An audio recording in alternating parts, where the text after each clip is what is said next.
sideline analyst for Baylor as they play SMU tomorrow, 11 o'clock kick up at Dallas, and he joins us on 365 Sports. Ricky, they threw for a lot, but not enough. Auburn was better and took advantage of it.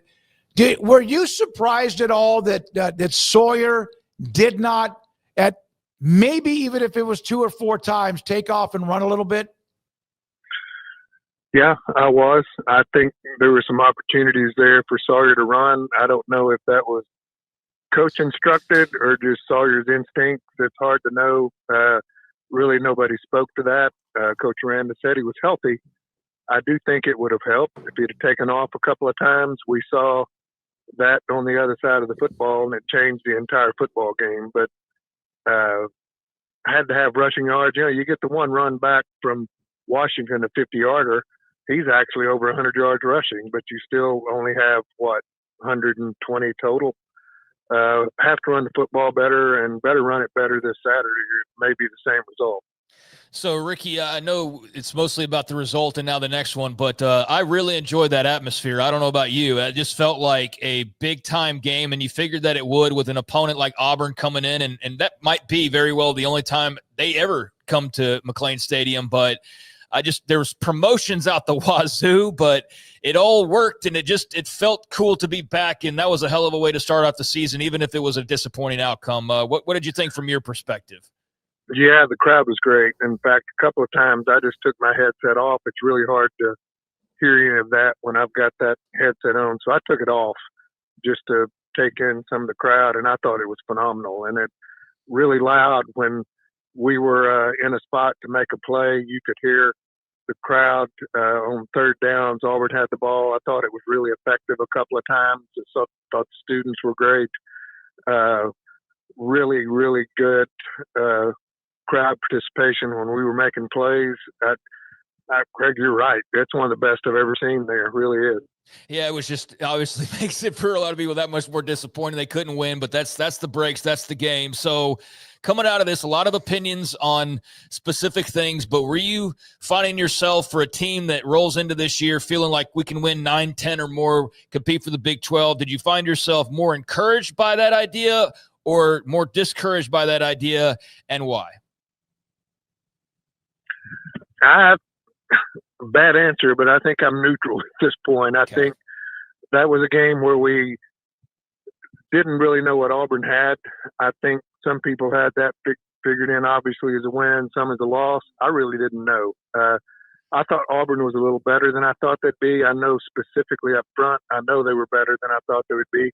We really didn't see what we thought was a strong part of their offense in a group that's probably one of the top receiving corps in the country. But when your quarterback got you the way Arnold did us, you really don't need the receivers outside. So they played to the strengths of their game, and their quarterback was running the ball well, and that killed us. But I think generally that may be one of the top, what do you think, 2-3 teams we play all season. I think maybe they're that good. We'll see. I hope they are. And if that's the case, you come back and beat SMU this weekend, then you have something. But I do think you have a little more pressure Saturday than you would have, obviously, if you'd beaten Auburn. How much in this series that they've played recently, and you know the history, SMU being a part of the Southwest Conference, and now they're a part of a Power 4 or Autonomy 4 conference. How much do you think SMU just hates Baylor? Well, I don't know if hate's a good, maybe it is a good word. I think they probably do. I mean, they've lost, 12 or 13 in a row. I promise you this one has been circled for a long period of time, just like when they played TCU. I think they probably felt like they got left out of some of this conference realignment. We were a part of it. TCU was a part of it eventually after we were. And I think there's a little bit of a chip on their shoulder. And I can promise you, they played 12 games, and I can bet this is among the top tier 2 or 3 that they want to win. And I'm telling you guys, they will be ready. Yeah, no, they're very, very well coached. They didn't run the ball, particularly like nothing gaudy last week. 33 carries, 140 yards, so maybe even a little bit lower than they would like, but threw for 260.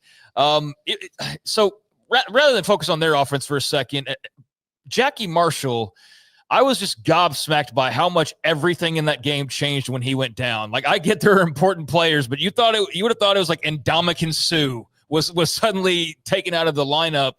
Were you surprised by how much they missed him, and how do you think they go about dealing with the lack of a Jackie Marshall for at least the foreseeable future, not knowing how a high ankle sprain is going to heal? Yeah, well, first of all, I knew Jackie Marshall was pretty good. Watched him in scrimmages, and I thought that he played really well, even those early scrimmages, which are so hard to read. But to your point, I was really surprised that the defensive production in the front really collapsed when he went out. I think, 8 plays into the game, something like that.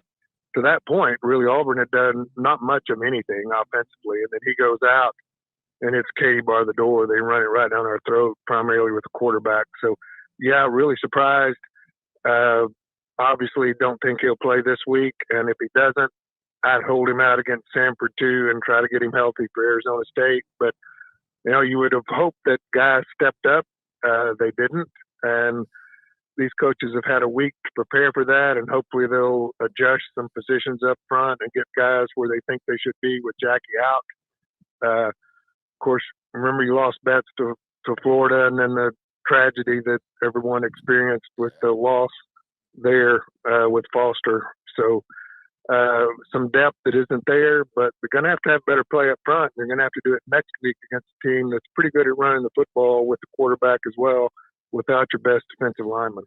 How did Josh Cameron go so long without a catch? And I'm not even sure about target. I didn't see that stat, but he's your go-to guy. Okay, they also know that too. They can maybe bracket him or whatever, but he's an All-American type talent and receiver. What was going on there? Well, I think two things. They were pressing him from play one, and I think that was intentional to try to take him away. Then with that, they're leaving Trigg manned up in the middle by a guy that's about 6 inches shorter than him. So I think it was natural to go to Trigg in the middle of the field. It was wide open. It was open all night. And then, of course, you had your receivers on the other side. Cole Wilson had a great night, primarily because he was manned up. And I think that's just the type of defense that they were playing. But Josh ended up with 2 catches for like 50-something yards, 57 yards for well over 20 yards a catch. So he's still an animal out there. This kid's 225, and I still fully expect for him to have a huge year. But, yeah, I was shocked. I thought we'd try to get him the ball early, and it just didn't work out that way. Of course, he still threw for 419 yards. Isn't it crazy to be talking about this game? It's like, yeah, Sawyer could have played better, and yet you look at the stat. That's why box scores don't tell you everything, though, right? Because he had on paper an incredible game, but there's still like a little bit of meat left on the bone. It just seems funny given the numbers he put up. Yeah, I didn't think Sawyer was nearly as sharp as we've seen him in the past. Yeah. He missed 2 or 3 backs on little swings out of the backfield. In fact, he missed them pretty badly early, and those were plays that probably pick up 5, 6, 7 yards, maybe swing some momentum here and there. I thought he missed Trigg once across the middle on the seam route that was open. Sawyer missed a couple throws that he doesn't generally miss. He's had 21 incompletions, still threw for 420. Think of what he would have done if it had been hot. He might have thrown for 500. But, yeah, pretty unusual to say a kid wasn't at his best. He throws for 419 yards.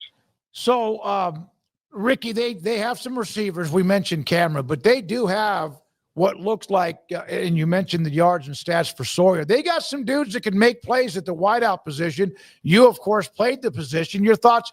Cole Wilson was good. All the other ones, they seem to be pretty darn good. Yeah, I think so. Kobe Prentice had the touchdown. I mean, wasn't anybody within 10 yards of him when he caught it, but still, he was wide open, showed great speed. Cole has great speed out there. Ashton Hawkins can run. I mean, 2 or 3 of the guys that we've been talking about, we didn't even really see in this game. I mean, so there's still more guys to come. We may be wishing we had a couple of those guys on the defensive line versus outside before it's over, because these front guys are playing really well. I'm going to be anxious to see what Porras, the Lorena kid. I think he's got a great opportunity out there too. But just the depth of this position is probably as good as it's been in a long time. So I don't know how much we could learn from SMU beating East Texas A&M in week number 1, other than they just handled their business like you would expect them to do, and soared pretty comfortably. Had a couple of pick sixes in that game as well, so that's something Sawyer's got to obviously be mindful of. But really solid quarterback. He can run if he needs to, but he's not like just a dual threat automatically in Kevin Jennings. What do you make of what you know of and maybe what you've seen of Rhett Lashley's group, and what do you think that means for the Bears and what they need to do this weekend to try to leave there with a W? Well, I think obviously they're coached very well. You hear that all the time, but I think that's true with these guys. They're 36-2 or something like that at home in the last 38 games. So it's a tough out up there, and I think maybe talent-wise up front and their defensive fronts, I don't think they're going to be as good as Auburn. I don't think there's any question there. I'm going to be surprised if we can't run the ball against them some. Quarterback play out of them, not going to be like Auburn where it's planned runs, I don't think, unless they watched too much of last week. Maybe it will be. But I think he's more of a guy that likes to throw it first. But they're talented. I think they've got a linebacker that may be out, a lot of new guys up front on both sides of the ball. And I think, to me, those are going to be the keys to this game. Can we run the football against that SMU front, which to me is not going to be as strong as Auburn's? And can we get some production up front from our front guys, which we didn't get last week? If we do that on both sides, I think we win this game. I think we've got the talent to win it. I think we should win it, even though I know they're ranked 16. They've had a great season last year, but they're missing 7 or 8 of those guys that were on that defensive football team last year, too. And you got to think about that. Craig has brought this up, that the last ranked team that Baylor beat was Ole Miss in the Sugar Bowl. In 2021, that was 2022, the day it started. No, it wasn't. I think it was New Year's Eve. It was New Year's Eve, yeah. So it's been 4 years since they beat a ranked team. And sometimes you go through a drought like that. One, because you're not very good. They've been up and down.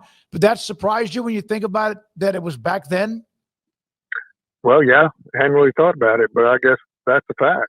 And there's been a couple of years in there where we haven't played great football. But last year, you click off 6 games in a row, you would think one of those teams in there would have been ranked. But that's a fact, and what a huge step that would be to, after a disappointing loss last week and that great crowd, to come back, win on the road against a ranked team. Then everything's back where it should be. You're going to beat Samford. If you don't, you're in real trouble. But you're going to beat Samford. Then you've got Arizona State coming here, the first conference game. They're ranked. You're going to have another one of those crowds like you did against Auburn. So I think that's how important this game in Dallas is tomorrow, for this season and the rest of the year, that we get this win and get back on track. Well, one of the things is that last year we knew what happened the year before. It was a disaster at 3-9. And then they start 2-4, and then they pull it out. Sawyer takes over, and then they get into a nice run. You can't afford, even though it would be Auburn, who we know is really talented but not ranked, SMU, who's ranked if you don't win this one, and then you have Arizona State. You're staring at 1-3 without getting past the second week. They can win and everything maybe gets better, but they sure don't need to start like this and have to pull it out of the mud again and wear themselves out doing it, right? No, absolutely not. And I think we knew from the beginning that the back half of the season was the weaker part of our schedule. Not that it's weak, but it's the weaker part of our schedule. And I think we all talked by mid-October, this team could be either in or out of it. And I think that's still the case. So, again, puts even more pressure on tomorrow, because I think crowd is important for that Arizona State game. I think tomorrow affects that crowd one way or the other. It's hard to think ahead like that, but you don't need the players doing it, but it does, and we can talk about it. So that's added pressure on this game. And again, I think it's a game we can win if we play the way we need to play. And sooner or later, you've got to do that. You've got to win the games that you got the capability of winning, no matter how tough they are, no matter what the environment is. You've got to win some games like that, and it starts tomorrow. All right. You played against SMU as a player back in the 70s. Any specific memory? I know 74, Baylor won 31-14. Next year, 34-31 SMU. Any memories specifically about SMU when you were playing? Yeah, I thought it was the junior year, the year we won the league. That was the day everybody thinks it's the Cotton Bowl. It wasn't. It was when we played SMU in the Cotton Bowl that the sign outside Waco said, "The last one to leave town, turn out the lights."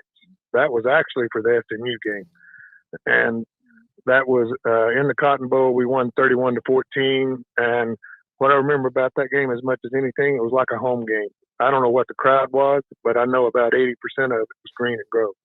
And that was a lot of fun to have that game. That's when SMU still played in the Cotton Bowl, and to win it, and with the atmosphere toward the end of the year like that, the only game left after that was Rice. So we just had to win out, and there was a tremendous Baylor crowd at that game, and I'm hearing there's going to be a good Baylor crowd there tomorrow. I hope that's right. Thank you, Ricky. Appreciate it. Have a great broadcast. We appreciate your time.